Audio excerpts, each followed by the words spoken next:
Okay, so here we can see the Ogre army that I will be using in tomorrow's game of Warhammer against my friend Grant.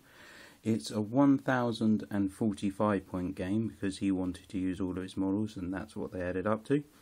And I was quite happy to oblige to that. Playing Ogres, every extra point I can get counts. So here it is. This is obviously under the new army book, which is beautiful by the way, and absolutely fantastic. The new additions to the range I love, and yeah, can't say enough good things about it, to be honest. It's made us very competitive again. It's opened up a few extra laws for us. It's increased the fluff. It's given a couple of new special characters and new units. So yeah, brilliant stuff from Games Workshop there. So this is what I'm decided to field.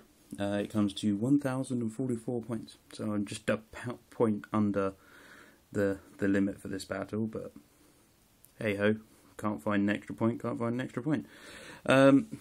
so leading my army, I have a Butcher with Law of the Great Mao, or more, sorry, a level 2 Wizard, upgrade on him, an additional hand weapon, and the Gut Sickle, which essentially means I can cause wounds on my own unit to do +2 to my magic casts. So, all in all, very useful, and only being a level 2 wizard, the few spells I've got I want to get off. Plus I'm fighting Dark Elves, and they have some really horrendous magic, so if he leaves his with a wizard, I want at least a little bit of extra punch to get through.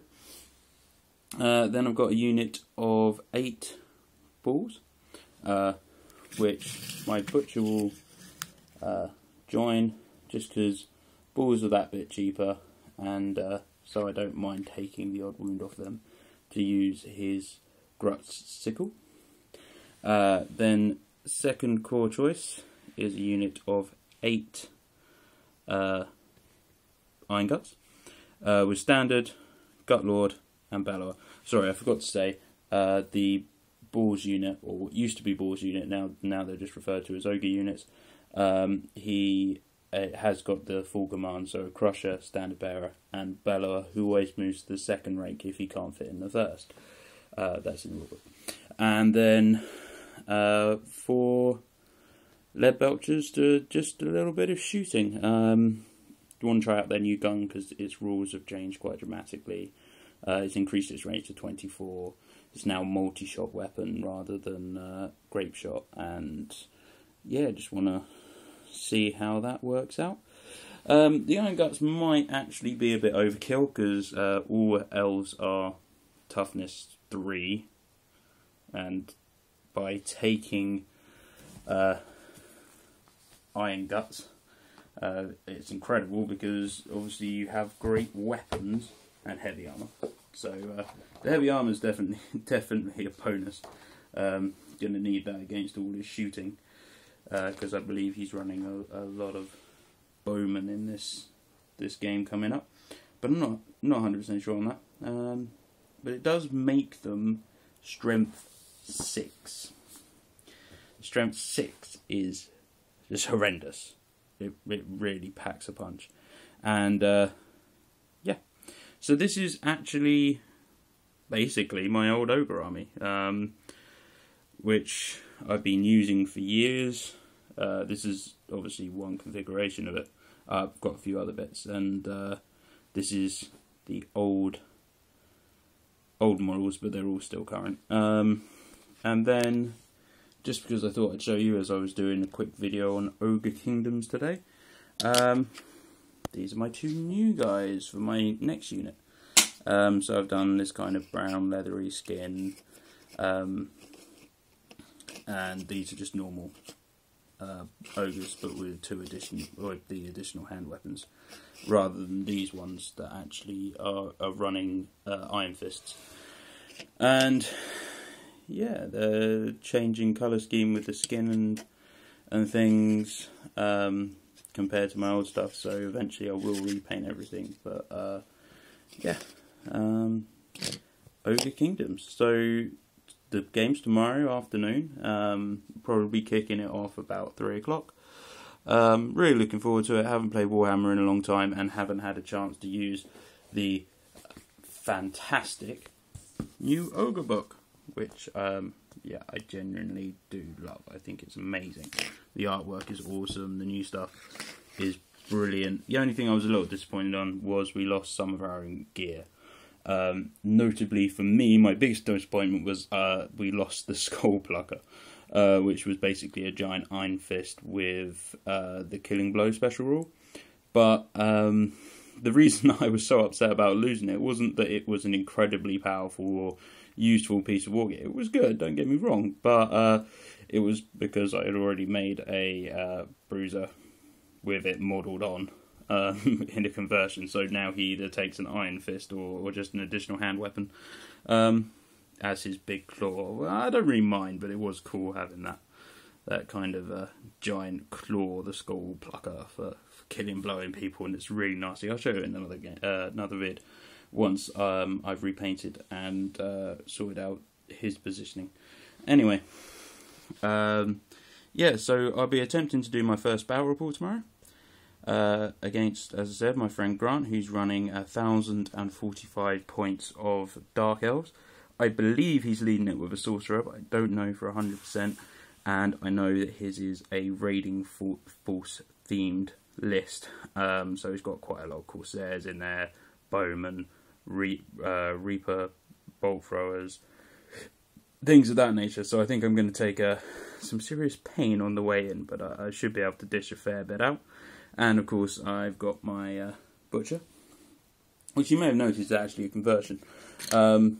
It's the Butcher model, which I picked up in a jumble sale for £2, and the head was missing, and so was this arm. So the arm is actually the arm of a spare arm from when I did my bruiser conversion. And then on this side I got this sort of sickle on a chain going on, which I use as the Grut sickle because it was in the old book as well. I just kind of like the idea that you just whip it out and it smashes you in the face. And knobbler on the back for in case I want to fill them with a tooth knobbler in the Ogres. Big hunk of meat. They're immune to poison as well, which is useful. And the old spare head from the Bruiser / Tyrant kit, which I will be replacing with a proper Butcher head when I buy my second one, because having Butchers in the new list is actually very good. And the old list, especially with the change in rules in Magic, it wasn't really worth doing because you knew all your spells, you were casting them all on 3+, you were getting 2d6 for your Winds of Magic, and then potentially channeling. And yeah, it just meant that only having access to one law kind of made them a little bit less desirable, and they were expensive and they couldn't lead your army under the old book. In this book they can lead your army, they're cheaper, and they can take different laws as well, so you don't have to use just Law of the Great Maw, and the Great Maw also now has better spells, so it is worth taking. So yeah, I'm going to get a second Butcher, and I'm definitely going to get a Fire Belly when I've got the cash to go out and splash out on one of them bad boys. Obviously lots of models to get for this now because the range has been increased, and I do want to pick some up. I mean this is, as I said, 1,045. I've got another unit of 8 Ogre balls, as they were called, Ogres now, which these are the first 2 painted of, but there is actually going to be 8 in the unit, all with additional hand weapons. And then I've got 2 Man-Eaters, which you can no longer field in units of 1, it's 3 minimum, hence why they didn't make it into this list, because I'd love to try them out, but I only have 2. So they will obviously get increased, and then with the new Yeti, well, the Yeti's been in fine cast now, they're a lot cheaper. I mean, they were 15, 60 a model. Now you can get 3 for 30 quid. so it's worth doing. And obviously with Mornfang Cavalry, the Saber Tusk packs, the Stonehorn, the Thunder Tusk, the Fire Belly. There's a lot more to be added to this army, and as I said, I am planning to repaint it. Anyway, as I said, first attempt to doing a battle report tomorrow with my friend Grant. Providing it goes well, I will post it. So hope you enjoy this quick vid. Sorry about the quality. The light's a bit funny and my camera's not quite picking everything up properly. But yeah, enjoy, and hopefully I'll see you tomorrow with the battle report. Thank you for writing and subscribing, and just leave any comments if you think this is a good list or not. I don't really know, but I thought I'd try it, as these are some of the models I had. Okay, bye for now.